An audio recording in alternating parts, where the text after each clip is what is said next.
Advances in Radiation Therapy by Dr. Roger Packer at the ISPNO Family Day Panel Discussion, July 2008.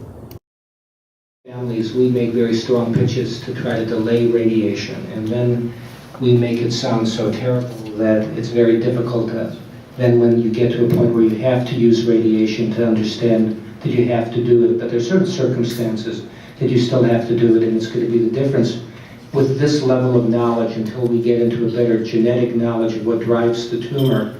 It's one of these things that families and patients have to accept for a chance of survival.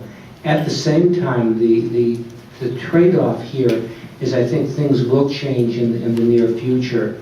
There's a variety of different new molecular genetic techniques that hopefully will be able to select out which patients are most likely to be harmed by radiation, which are more sensitive. And those tests are already ongoing. They're not ready for prime time yet, but they will be, I expect, in the next 5 years. So we'll have a better sense of who is going to be harmed by radiation and who isn't.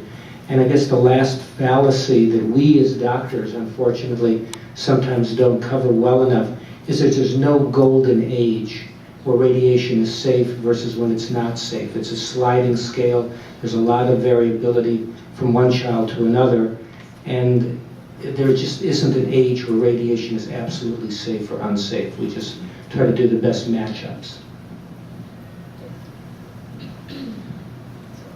As a radiation oncologist, I just want to make one more comment that there have been studies that show that just having a brain tumor in and of itself and maybe surgical intervention or presenting with hydrocephalus can have late effects. And usually whenever a child's irradiated, all the late effects are attributed to radiation, but honestly, the brain tumor in and of itself isn't that good to have in a brain either.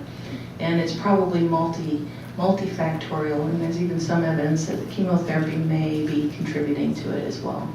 So it's not only radiation, although we definitely recognize that radiation does have an effect, but it's probably it's multifactorial too.